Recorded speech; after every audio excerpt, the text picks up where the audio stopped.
ಸುಮಾರು ಸಾವಿರಾರು ವರ್ಷದ ಹಿಂದೆ ಕರ್ನಾಟಕದ ಉತ್ತರ ಭಾಗದಲ್ಲಿ ಬಯಲು ಸೀಮೆ ಇತ್ತು. ಈ ಮಣ್ಣು ಫಲವತ್ತಾಗಿತ್ತು, ಹವಾಮಾನ ತುಂಬಾ ಕಠಿಣವಾಗಿತ್ತು. ಆದರೆ ಇಲ್ಲಿನ ಜನರ ಮನಸ್ಸು ತುಂಬಾ ಧಾರಾಳವಾಗಿತ್ತು. ಈ ನಗರದ ಕತೆ ಶುರುವಾಗೋದು ಕಲ್ಯಾಣಿ ಚಾಲುಕ್ಯರಿಂದ. 10ರಿಂದ 11ನೇ ಶತಮಾನದಲ್ಲಿ ಈ ಪ್ರದೇಶನ ಗೆದ್ದಂತ ಚಾಲುಕ್ಯರು ಇದಕ್ಕೆ ವಿಜಯಪುರ ಅಥವಾ ಗೆಲುವಿನ ನಗರ ಅಂತ ಹೆಸರು ಕೊಡ್ತಾರೆ. ದಿನ ದಿನ ಆಗ್ತಿದ್ದಂಗೆ ಸುಂದರವಾದ ದೇವಸ್ಥಾನ, ಕೆರೆ ಹಾಗೂ ಈ ಜಾಗಗಳನ್ನ ನಿರ್ಮಾಣವನ್ನು ಜಾಸ್ತಿ ಚೆನ್ನಾಗಿ ನೋಡ್ಕೊಳ್ತಾ ಹೋಗ್ತಾರೆ. ಅದಾದ ನಂತರ ದೇವಗಿರಿಯಾದವರು ಕೂಡ ಈ ಪ್ರದೇಶವನ್ನ ಆಳ್ತಾರೆ. ಅಂದು ಇದು ಬರೀ ಒಂದು ಕೇವಲ ಪ್ರಾದೇಶಿಕ ಕೇಂದ್ರವಾಗಿತ್ತು. ಮುಂದೆ ಹೋಗ್ತಾ ಹೋಗ್ತಾ ಯಾವ ರೀತಿ ಯಾರ್ಯಾರು ಆಳಿದ್ರು ಅಂತ ತಿಳ್ಕೊಳ್ತಾ ಹೋಗೋಣ. ಬನ್ನಿ ವಿಡಿಯೋಗೆ ಹೋಗೋಣ. ಗುರುವೇ, welcome to Vijayapura and Bijapur. ನಾನು ಇಲ್ಲಿಗೆ ಬರೋಕ್ಕೆ ಬಂದಂಥ ಒಂದು ಜರ್ನಿನ ಒಂದು ಸಣ್ಣ ಕ್ಲಿಪ್ಪಲ್ಲಿ ನೋಡ್ಕೊಂಬರೋದು.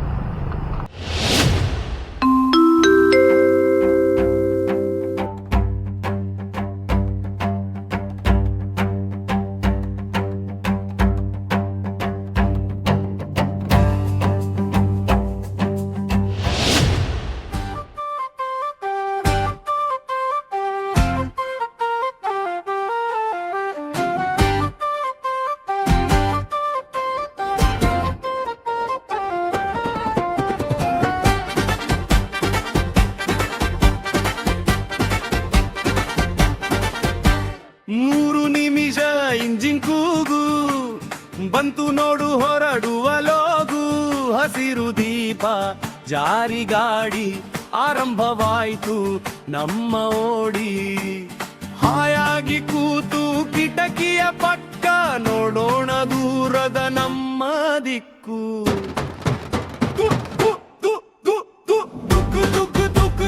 ಗಾಡಿ ಸಾಗಲಿ, ಪಯಣ ನಮ್ಮದು ರೈಲು ಸಾಗಲಿ. ಗಾಡಿ ಸಾಗಲಿ, ಪಯಣ ನಮ್ಮದು ರೈಲು ಸಾಗಲಿ.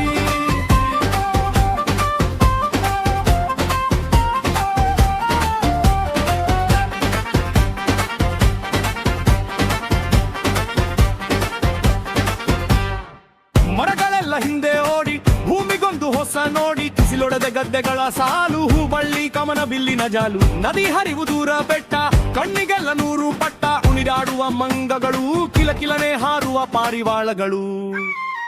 ದುಗ್ ದುಗ್ ದುಗ್ ದುಗ್ ಗಾಡಿ ಸಾಗಲಿ, ಪಯಣ ನಮ್ಮದು ರೈಲು ಸಾಗಲಿ. ದುಗ್ ದುಗ್ ದುಗ್ ದುಗ್ ಗಾಡಿ ಸಾಗಲಿ, ಪಯಣ ನಮ್ಮದು ರೈಲು ಸಾಗಲಿ.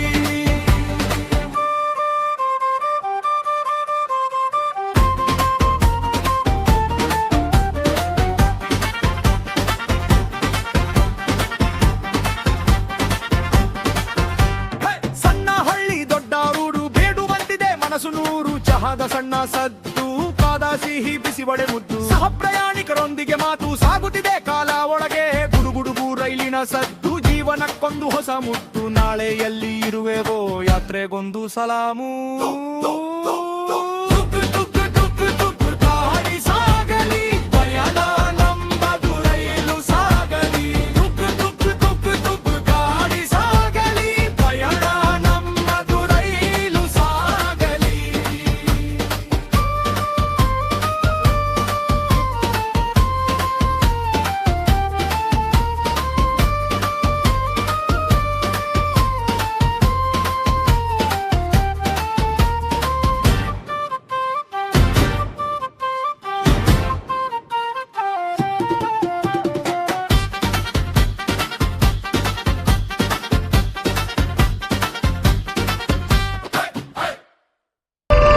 ಗುರು, ವಿಜಯಪುರದಲ್ಲಿರೋ ಎಲ್ಲ ಟೂರಿಸ್ಟ್ ಪ್ಲೇಸ್ಗೂ ನಾನು ಹೋಗೋಕ್ಕಾಗಲ್ಲ. ಆದಷ್ಟು ಹೋಗೋವಂಥ ಒಂದು ಪ್ರಯತ್ನ ಮಾಡ್ತೀನಿ. ಯಾವ್ದಾಗುತ್ತೋ ಅದಕ್ಕೆ ಹೋಗೋವಂಥದ್ದು ಮಾಡ್ತೀನಿ. ಎಲ್ಲದಕ್ಕೂ ಹೋಗಿ ಕವರ್ ಮಾಡೋದಕ್ಕಾಗೋದಿಲ್ಲ. ಎಷ್ಟಾಗುತ್ತೋ ಅಷ್ಟು ಹೋಗ್ತೀನಿ. ಈಗ ಮೊದಲನೇದು ನರಸಿಂಹಸ್ವಾಮಿ ದೇವಸ್ಥಾನ ಇದೆ ಅಂತೆ, ಅಲ್ಲಿಗೆ ಹೋಗೋಣ. ಗುರುವೇ, ಇಲ್ಲಿ ಹುಡುಗರು ಕ್ರಿಕೆಟ್ ಆಡ್ತಿದ್ದಾರೆ. ಅವ್ರ ಹತ್ರ ನಾವು ಒಂದು ಸ್ವಲ್ಪ ಕೇಳ್ಕೊಂಡು ಆಡ್ಕೊಂಡು ಸ್ವಲ್ಪ ಹೊತ್ತು ಹೋಗೋಣ ಬನ್ನಿ. ಎಷ್ಟು ನಂದು ಹೆಲ್ಪರ್ ಓಡೋಗು. ವಿಶಾಲ್ ರನ್ಔಟ್ ಮಾಡಕ್ ಹೋಗ್ಬೇಡಪ್ಪ.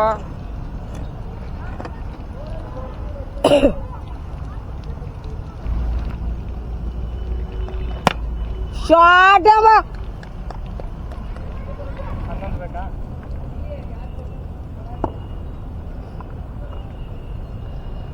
ಓ ಶಾಟ್ ಇಲ್ಲ ಏನು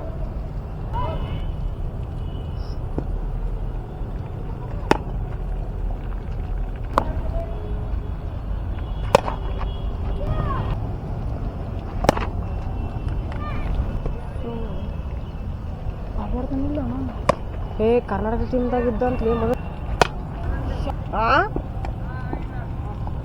ಎಲ್ಲ ಅವ್ರೆ ಮುಗಿಸ್ತಾರಂತ.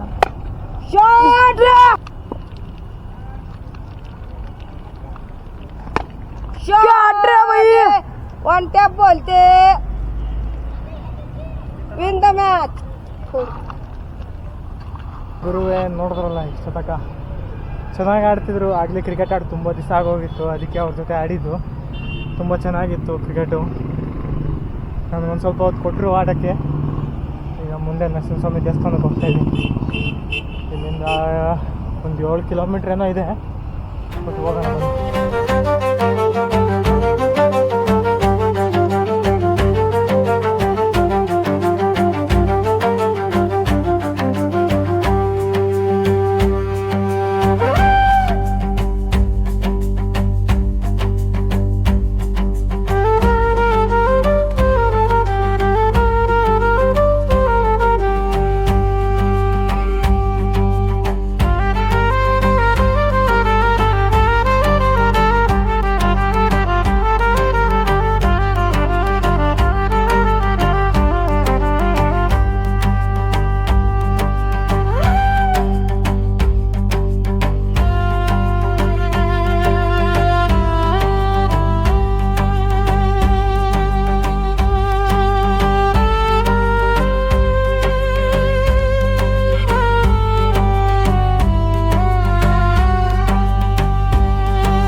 ಶ್ರೀ ಲಕ್ಷ್ಮೀ ನರಸಿಂಹಸ್ವಾಮಿ ದೇವಸ್ಥಾನದ ಸ್ವಲ್ಪ ಇತಿಹಾಸ ತಿಳ್ಕೊಳ್ಳೋಣ.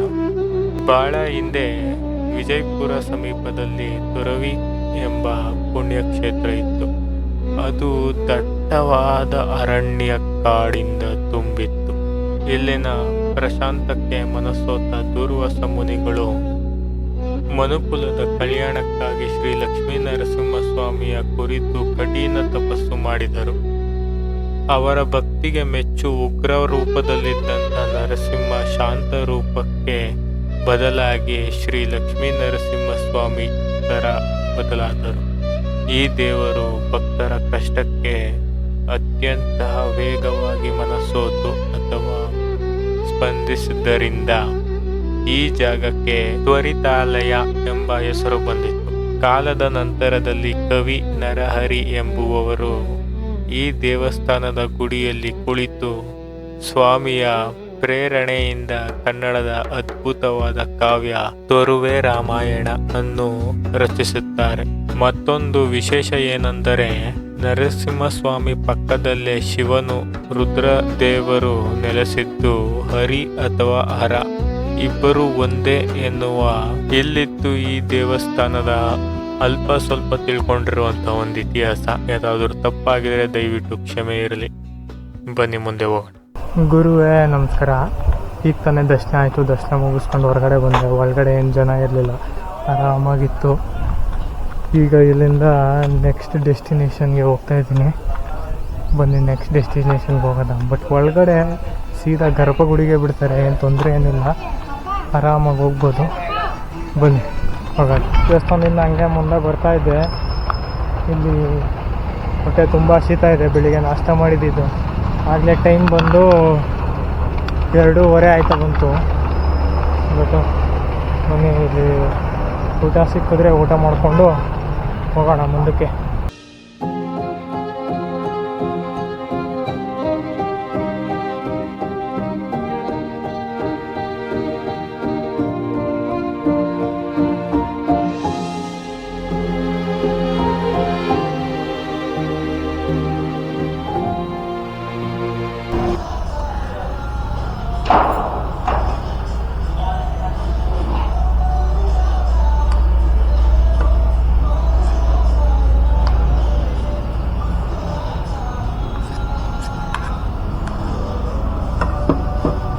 ನೋಡೋದ ಹೆಂಗಿದೆ ಊಟ.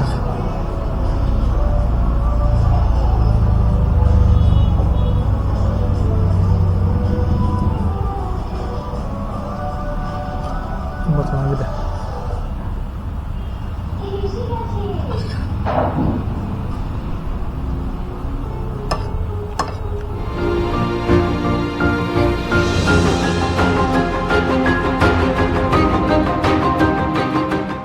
ವೆಲ್ಕಮ್ ಟು ಸಾತ್ ಕಬರ್. ಸಾತ್ ಕಬರ್ ಒಂದು ಕ್ರೂರ ಹತ್ಯಾಕಾಂಡದ ಕತೆ. ವಿಜಯಪುರದ ಇತಿಹಾಸದಲ್ಲಿ ಸಾತ್ ಕಬರ್ ಎಂದರೆ 63 ಸಮಾಧಿ ಎಂದರ್ಥ. ಆದರೆ ಅಲ್ಲಿ ಒಟ್ಟು ಇರುವ ಸಮಾಧಿಗಳು 63. ಈ ದುರಂತದ ಕತೆ ಸುಲ್ತಾನ್ ಆದಿಲ್ ಶಾ ಸೇನಾಧಿಪತಿಯಾದಂತಹ ಅಫ್ಜಲ್ ಖಾನ್ ಸುತ್ತ ಸುತ್ತುತ್ತದೆ. 1659ರಲ್ಲಿ ಅಫ್ಜಲ್ ಖಾನ್ ಛತ್ರಪತಿ ಶಿವಾಜಿ ವಿರುದ್ಧ ಯುದ್ಧಕ್ಕೆ ಹೋಗಬೇಕಾಗಿರುತ್ತದೆ. ಆ ಕಾಲದಲ್ಲಿ ಯುದ್ಧಕ್ಕೆ ಹೋಗುವ ಮುನ್ನ ಜ್ಯೋತಿಷಿಗಳನ್ನ ಕೇಳ್ಕೊಂಡು ಹೋಗೋದು ವಾಡಿಕೆಯಾಗಿರುತ್ತೆ.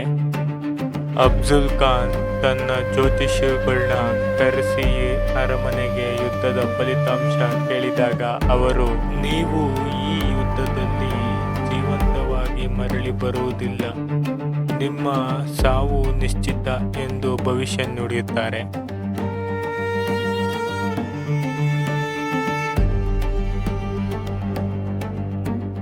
ಈ ಭವಿಷ್ಯವನ್ನು ಕೇಳಿದ ಅಫ್ಜಲ್ ಖಾನ್ ತಾನು ಸತ್ತ ಮೇಲೆ ತನ್ನ ಸುಂದರವಾದ ಹೆಂಡತಿಯರು ಮತ್ತೊಬ್ಬರನ್ನು ಮದುವೆಯಾಗುತ್ತಾರೆ ಎಂದು ಅಸೂಯೆ ಮತ್ತು ಸಂಶಯ ತುಂಬ ಕಾಡ್ತಾ ಹೋಗುತ್ತೆ Afzal ಖಾನ್ಗೆ.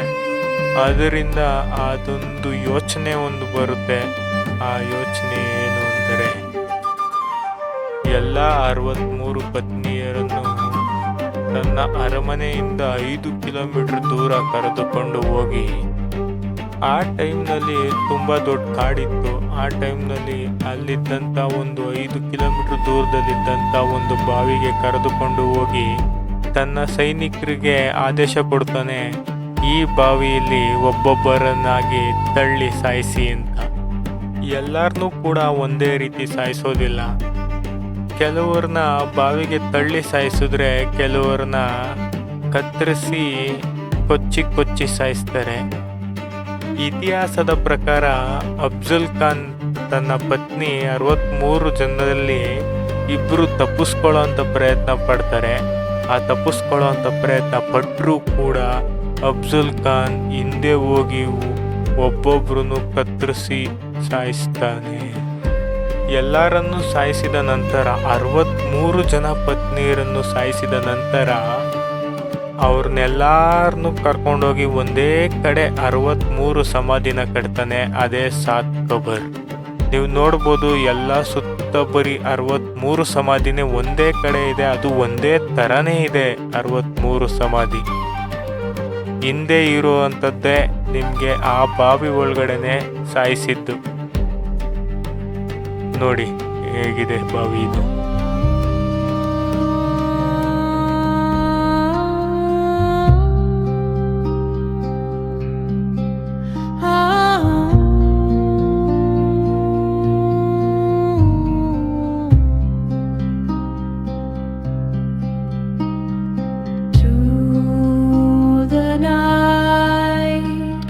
Stars align and sit on the tree.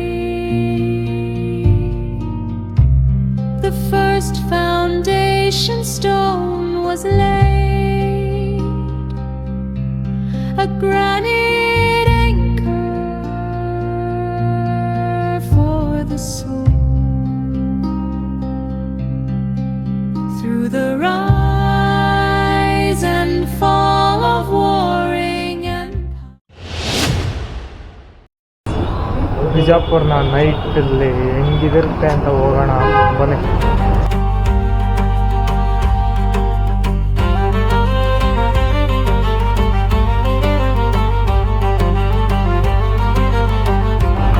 ಗುರುವೇ, ಎಲ್ರಿಗೂ ನಮಸ್ಕಾರ.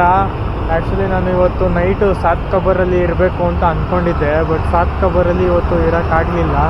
ಯಾಕಂದರೆ ಅಲ್ಲಿ ಒಂದು ಇನ್ಸಿಡೆಂಟ್ ಆಗಿರೋದ್ರಿಂದ ಯಾರನ್ನೂ ಅಲ್ಲಿ ಅಲೌ ಮಾಡ್ತಿಲ್ಲ, ಸೆಕ್ಯೂರಿಟಿ ಗಾರ್ಡ್ ಕೂಡ ಹಾಕಿದ್ದಾರೆ ಅಲ್ಲಿ. ಬಟ್ ಅದರಿಂದ ನಾನು ಇಲ್ಲಿ ಒಂದು ಡಾಮಿಟ್ರಿ ಮಾಡಿದ್ದೀನಿ. ಇಲ್ಲಿಂದ ಸ್ವಲ್ಪ ಒಂದು ಅರ್ಧ ಕಿಲೋಮೀಟ್ರ್ ಏನೋ ಇದೆ, ಅರ್ಧ ಕಿಲೋಮೀಟ್ರಲ್ಲಿ ಒಂದು ಡಾಮಿಟ್ರಿ ಮಾಡಿದ್ದೀನಿ. ಬಟ್ ವರ್ತಿದೆ, 300 ರುಪೀಸ್ ಕೊಟ್ಟಿತ್ತು, 24 ಅವರ್ಸು ವರ್ತಿದೆ ಡಾಮಿಟ್ರಿಗೆ. ಬಟ್ ನಾನು ಈಗ ಬಿಜಾಪುರ ನೈಟ್ ಹೊತ್ತು ಯಾವ ರೀತಿ ಇರುತ್ತೆ ಮಾರ್ಕೆಟ್ಗಳು ಅನ್ನೋದು ಒಂದು ನೋಡೋಕ್ಕೆ ಅಂತ ಹೋಗ್ತಾ ಇದ್ದೀನಿ. ಬನ್ನಿ ಹೋಗೋಣ.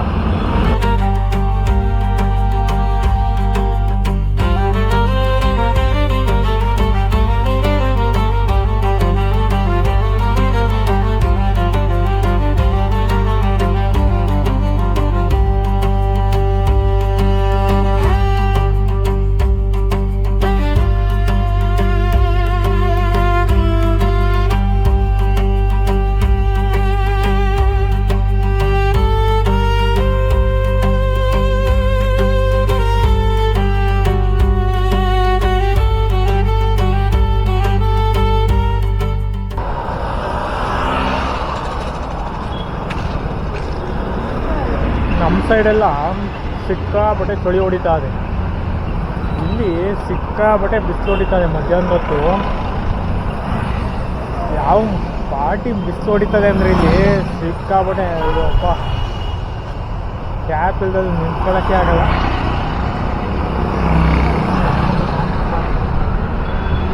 ಸಿಕ್ಕಾಪಟ್ಟೆ ಬಿಸಿಲು ಹೊಡಿತದೆ ಇಲ್ಲಿ.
line in Ceylonetry. The first foundation stone was laid, a granite anchor for the soul. Through the rise and fall of warring empires, these pillars remained unyielding.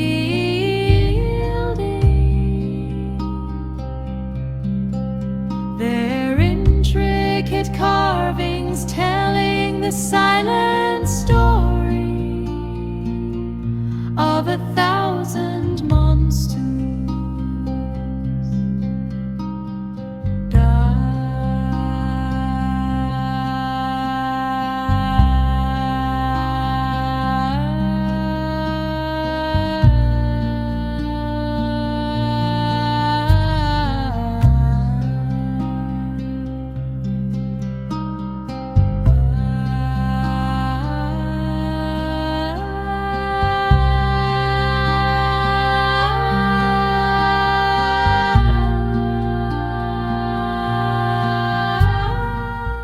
ಗುರುವೇ, ಬಿಜಾಪುರಕ್ಕೆ ಬಂದು ಎಗ್ ರೈಸ್ ತಿಂದಿಲ್ಲ ಅಂದರೆ ಹೆಂಗೆ? ಬನ್ನಿ ಎಗ್ ರೈಸ್ ತಿನ್ಕೊಂಡು room ಕಡೆಗೆ ಹೋಗೋಣ.